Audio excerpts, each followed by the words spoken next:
Nous allons donc ici travailler sur le client. Nous avons vu le serveur la dernière fois, je vais d'ailleurs le reprendre rapidement. Donc voici le serveur que l'on avait écrit la dernière fois, donc je vais simplement recopier l'ensemble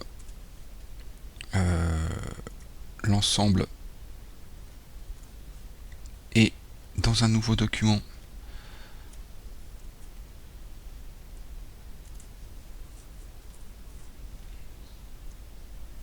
alors déjà enlever tout ça, voilà, dans un nouveau document recopier ça, je vais tout de suite l'enregistrer sous un autre nom, donc je vais l'appeler client TCP, voilà, et donc on va maintenant travailler sur le client. Nous avons travaillé sur le serveur, donc nous allons voir le client et on va essayer de discuter avec le serveur. J'ai recopié le tout pour ne pas reprendre l'ensemble. Donc mon host ici, ça va être localhost, pardon, donc 127.0.0.1. Le port de connexion, donc on est 1336, donc c'est le même port de connexion bien sûr. Donc lui ouvre son port 1336 et nous ici nous nous connectons sur le port 1336. Nous créons notre socket, notre objet socket ici, et comme nous sommes sur le client, nous n'avons pas besoin de ça. Nous allons directement essayer de se connecter sur le serveur distant. Donc s.connect.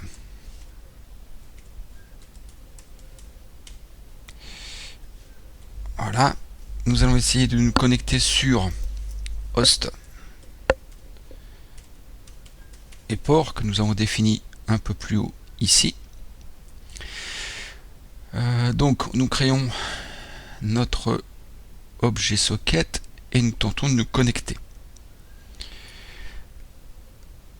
Alors nous allons peut-être travailler un peu ici, ça on n'en a pas besoin. Nous allons peut-être travailler un peu ici quand même sur le client. On va faire ici un try, on va essayer de se connecter. On va faire un try. Donc si on essaie de se connecter, donc si on y arrive, donc pas de problème. Sinon, except. Donc là on va avoir à faire un socket .error. Et donc en cas de problème sur le socket, nous allons pouvoir marquer une indication. Par exemple ici on va faire print la connexion a échoué si on se trouve ici, et on va pouvoir faire un 6.exit et donc ajouter 6, la bibliothèque 6 ici pour pouvoir l'utiliser. Donc on essaie de se connecter. Si on a réussi à se connecter, donc que l'on va ici, que l'on passe en dessous, on va pouvoir indiquer que la connexion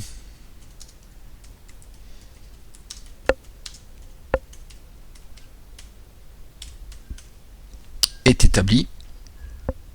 Donc on va rajouter d'ailleurs avec le serveur. Donc si nous arrivons jusqu'ici, nous sommes connectés sur le serveur. Ça, on n'en a plus besoin. Voilà. Donc nous pouvons commencer à regarder les choses. Donc qu'est-ce qu'on avait fait sur notre serveur? Sur notre serveur, on avait été connecté et on attendait d'abord un message du client. Donc on avait fait ici sur le serveur un client.receive. Donc la première chose que l'on va faire ici, voilà, c'est d'envoyer. Donc on va entrer dans la boucle et on va demander à la personne d'écrire quelque chose. Donc on va écrire, on va faire, je vais utiliser la même méthode.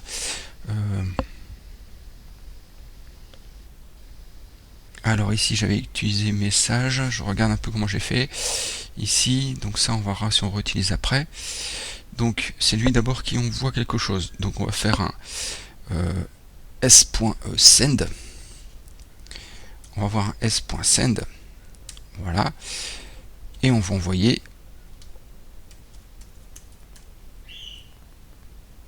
le message. Donc on va demander ici, on va demander donc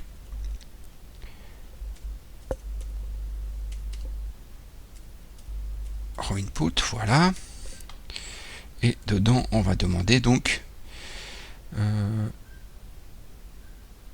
va faire, donc on est sur le client, voilà, et puis on va attendre que le client entre quelque chose. Quand on aura rentré quelque chose ici, donc c'est dans message, on l'envoie. Donc on l'envoie et lui réceptionne et il affiche. Ok. On va se mettre ici donc maintenant. Donc ça,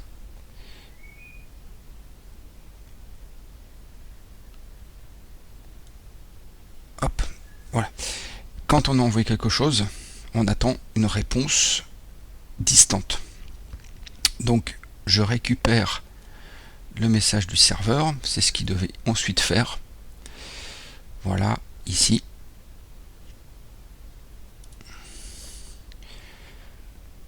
Et on va l'afficher, donc le serveur nous répond ce message que l'on a récupéré ici. Voilà.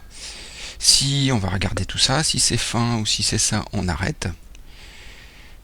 OK. Et donc à la fin de ça, on reboucle ici. Et donc ça, on peut l'enlever. Voilà. Je n'ai plus besoin de cliente puisque je suis directement là. Je peux donc enlever tout ça. Voilà.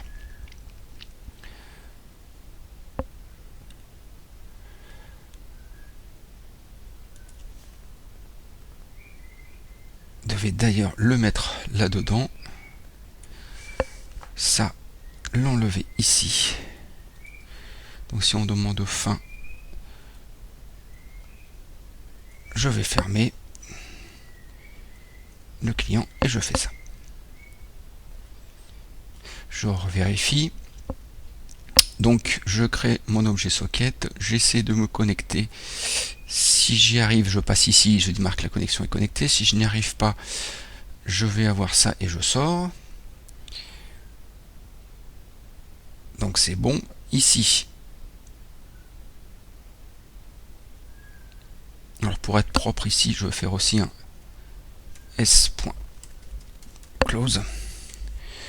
pour fermer le socket que j'ai ouvert ici.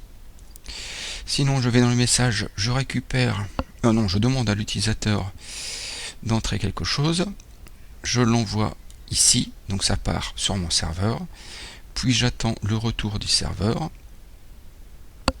j'affiche le message du serveur, si le message reçu est fin ou vide, je ferme et je ferme, voilà, donc je peux enregistrer, et donc je vais pouvoir lancer pour faire mon test. Donc je vais avoir besoin de deux choses. Donc je vais d'abord lancer mon serveur. Voilà, il est lancé.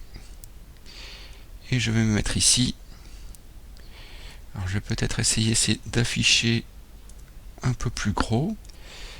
Voilà. Et je vais pouvoir, donc j'ai mon message qui est ici, je vais mettre les deux. Voilà, je vais faire un clear pour repasser en haut. Et je vais pouvoir faire un ch mode U plus X, donc de, comment je l'ai appelé? Je l'ai appelé client TCP.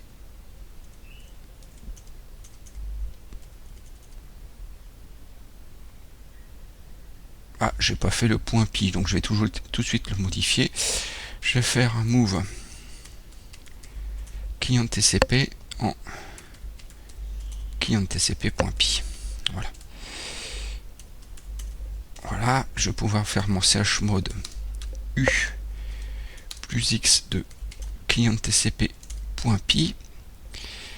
Voilà. Et je vais pouvoir lancer mon client. Donc sur mon client, je vais marquer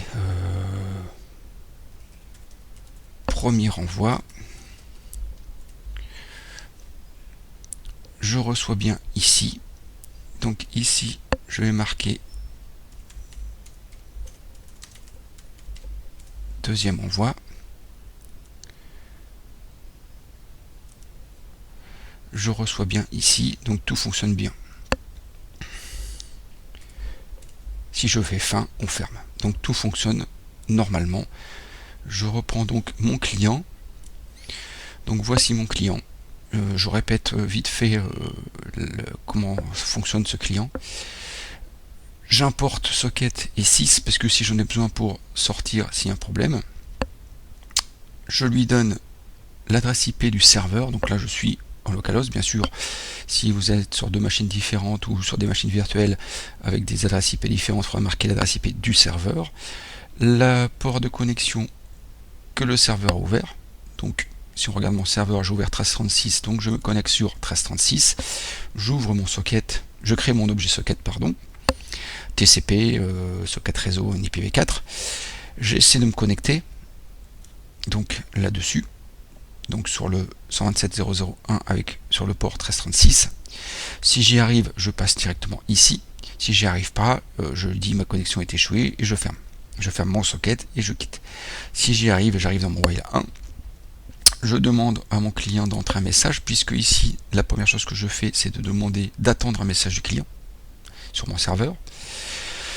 J'envoie ce message. J'attends en retour le message du serveur, qui est ici. Voilà, qu'il envoie ici. Je l'affiche et je regarde si ce message est le mot fin. Donc comme j'ai fait un point upper, ça peut être fin en majuscule, fin en minuscule, un mélange de majuscule minuscule, ou si le message est vide, alors je ferme mon socket et je quitte. Donc voilà, assez simple quand on a pu créer le serveur. La seule différence, on l'a vu, c'est qu'il n'y a pas de blind, il n'y a pas donc de bind, pardon, de lié, pas blind c'est aveugle, bind lié, il n'y a pas de bind, il n'y a pas de listened, il n'y a pas d'accept pour le client. Ces trois choses là sont pour le serveur. Pour le client, j'ai juste qu'à créer mon objet socket et à faire mon connect. Ensuite, c'est classiquement l'envoi et réception de messages. Donc voilà pour cette nouvelle leçon. Prochaine fois, nous verrons la même chose, comment se connecter sur un serveur FTP. Puis nous attaquerons les bibliothèques spécialisées.